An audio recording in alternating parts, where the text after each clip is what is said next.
നിങ്ങൾ കേട്ടിട്ടുണ്ടോ ബുദ്ധിജീവിയായ കാക്ക? നിങ്ങൾ ഉദ്ദേശിക്കുന്ന മറ്റേ മീനിങ് ഒന്നുമല്ല, ഇത് വളരെ സിമ്പിൾ മീനിങ് ആണ്. ഇതിൻ്റെ പേര് അലാല എന്നായി, കാക്കയുടെ പേര്. അപ്പം ഇത് ഹവായിൻ ദ്വീപുകളിൽ മാത്രമേ ലോകത്ത് ഇതിനെ കാണുകയുള്ളൂ. ഈ സ്റ്റോറി പൊളിറ്റിക്സ് ഒന്നുമല്ല, രസകരമായൊരു സയൻസ് എത്രമാത്രം വിജയിച്ചു എന്നുള്ളതിൻ്റെ ഒരു തെളിവാണ്. ഈ ഹവായിൻ ദ്വീപ് എന്ന് പറയുന്ന അമേരിക്കയുടെ ഭാഗമായിട്ടുള്ള ദ്വീപാണ്. അതായത് നിങ്ങൾ പേൾ ഹാർബർ കേട്ടിട്ടുണ്ടോ? അതായത് രണ്ടാം ലോകമഹായുദ്ധ സമയത്ത് ജപ്പാൻ കൊണ്ട് അമേരിക്കയുടെ അവിടെ ബോംബിട്ടു പേൾ ഹാർബറിൽ. അതിന് തിരിച്ചടിയായിട്ടാണ് അമേരിക്ക ജപ്പാനിൽ ഹിരോഷിമയിലും നാഗസാക്കിയിലും ന്യൂക്ലിയർ വെപ്പൺസ് ഇടുന്നത്. അപ്പം ആ ദ്വീപിൻ്റെ ഭാഗമായിട്ടുള്ള വൈൽഡ് ഭാഗമായിട്ട് ചേർന്ന ഭാഗത്ത് മാത്രമാണ് ഈ ഹവായിയൻ കാക്കകൾ, അലാല എന്ന് പറയുന്ന ഈ കാക്കയെ കാണാൻ പറ്റത്തുള്ളൂ. നമ്മുടെ ഈ കാക്കയെക്കാളും കുറച്ചും കൂടെ വലിയ കാക്കയാണ്. ഇത് വൈൽഡാണ്. പക്ഷെ ഉണ്ടായ സംഭവം, ഇതിനെ അറിയപ്പെടുന്നത് ബ്രെയിനി ബേർഡ് എന്നാണ്. ബുദ്ധിജീവി, ഭയങ്കര പക്ഷികളിൽ ഏറ്റവും കൂടുതൽ ബുദ്ധിയുള്ളത് ഈ വിഭാഗത്തിൽപ്പെട്ട കാക്കയ്ക്കാണെന്നാണ് പറയുന്നത്, പക്ഷികളിൽ. അപ്പം എന്തൊക്കെയാണ് ഈ പക്ഷികളുടെ ഏറ്റവും വലിയ ഗുണം? അതിനു മുമ്പൊരു കാര്യം പറയാം. ഇത് വംശനാശം നേരിടുന്ന സംഭവമാണ്. അതായത് ഈ ഡീഫോറസ്റ്റൈസേഷൻ, അതിൻ്റെ ഭാഗമായിട്ട് ഇതിൻ്റെ എണ്ണം വളരെയധികം കുറഞ്ഞു. പിന്നെ രണ്ടാമത്, ഇതിൻ്റെ കൂട്ടത്തിലോട്ട് ഏവിയൻ ഫ്ലൂ, അതേപോലെ മലേറിയ കയറി വന്നു. അങ്ങനെ ഇത് ഭയങ്കരമായിട്ട് വംശനാശം നേരിട്ടു. പിന്നെ വളരെ കുറച്ചേ ഉണ്ടായിരുന്നുള്ളൂ.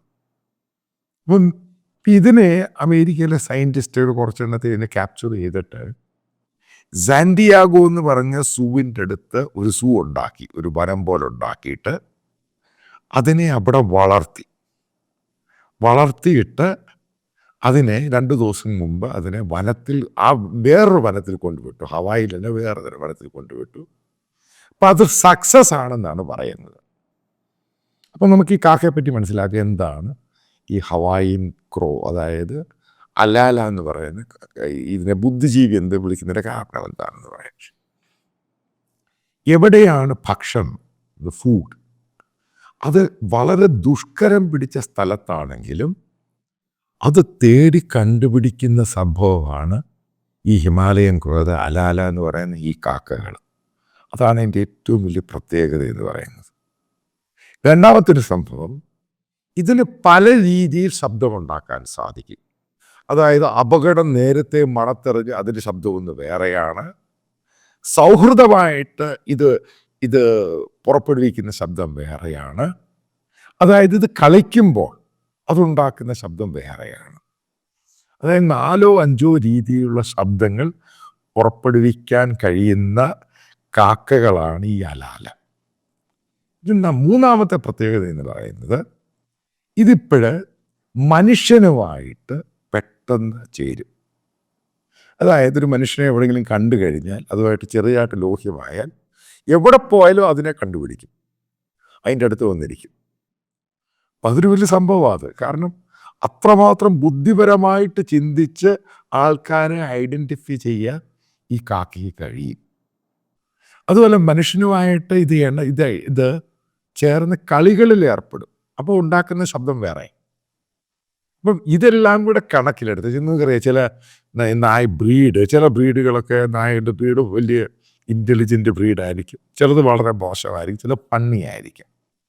പക്ഷെ ഈ കാക്ക എന്ന് പറയുന്ന സംഭവം, അതായത് പക്ഷികളുടെ കൂട്ടത്തിൽ ബുദ്ധിജീവി എന്ന് അറിയപ്പെടുന്നത്. അപ്പോൾ എനിക്ക് ഇതിനെപ്പറ്റി കേട്ട പല ആൾക്കാരും ഉണ്ടായിരിക്കും. പക്ഷേ ഇത് അമേരിക്കൻ പത്രത്തിൽ നിന്ന് റിപ്പോർട്ട് ചെയ്തേക്കുകയാണ്.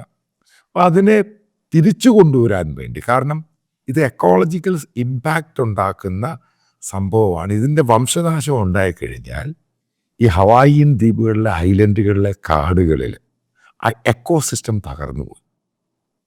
അപ്പോൾ അതിൻ്റെ പേരിലാണ് അവിടുത്തെ സയൻറ്റിസ്റ്റുകൾ ഒരു വലിയ പരീക്ഷണം നടത്തുന്നത്. ആദ്യം ഇതിൻ്റെ വൈൽഡ് ലൈഫ് എന്നുള്ള കാറ്റഗറി എടുത്ത് മാറ്റി, എന്നിട്ട് ഇതിനെ അവിടെ കൊണ്ടുവന്ന് വളരെ വർഷങ്ങളോളം ഒരു സൂവിൻ്റെ അകത്തിനെ താമസിച്ച് ഇതിനെ മുട്ടയിട്ട് ഇതിനെ കൊണ്ടുപോയി, കാരണം മറ്റുള്ള പക്ഷികളുടെ അറ്റാക്കുകളൊന്നും ഇല്ലാതിരിക്കാൻ വേണ്ടി അതിനെ നർച്ചർ ചെയ്തെടുത്ത് അതിന് പുറത്ത് വിട്ടു.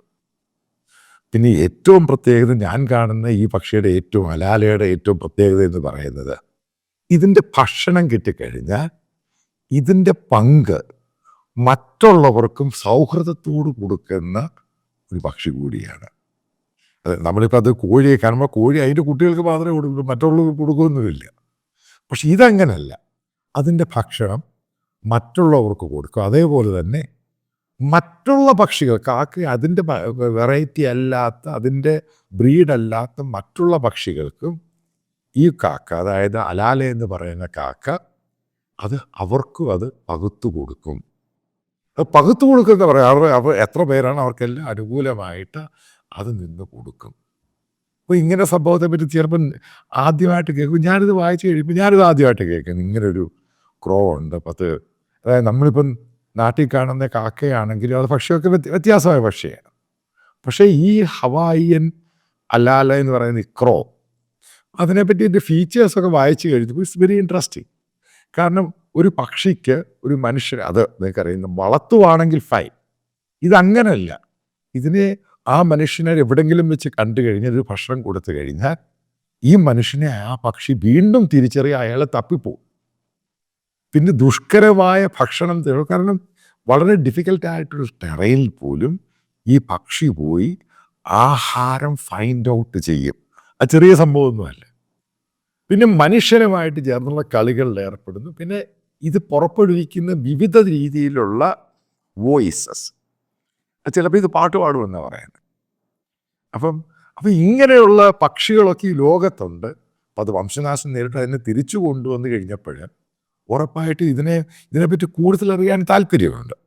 കാരണം ഈ ചിലപ്പം ഇതിനെ വൈൽഡ് ലൈഫ് അല്ലാതായിട്ട് അമേരിക്ക പ്രഖ്യാപിച്ചിട്ടുണ്ട് എന്ന സ്ഥിതി വരുമ്പോൾ വരാൻ പോകുന്ന സമയങ്ങളിൽ ഉണ്ടാകാൻ പോകുന്ന ഏറ്റവും വലിയ മാറ്റം, അതായത് നമ്മുടെ വീടുകളിൽ പോലും, ചിലപ്പോൾ അമേരിക്കൻ വീടുകളിൽ പോലും ഈ ഇതേപോലെ പക്ഷികളെ വീട്ടിൽ വളർത്തുന്ന രീതിയിലോട്ട് മാറാൻ ഉള്ള സാധ്യത തള്ളിക്കളയാൻ കഴിയത്തില്ല. കാരണം ഇത് വനത്തിൽ ജീവിക്കാൻ പറ്റിയില്ല. പിന്നെ അടുത്ത പോസിബിലിറ്റി എന്ന് പറയുന്നത്, കാരണം ഇതേപോലെ ഇക്കോസിസ്റ്റം മെയിൻറ്റെയിൻ ചെയ്യും.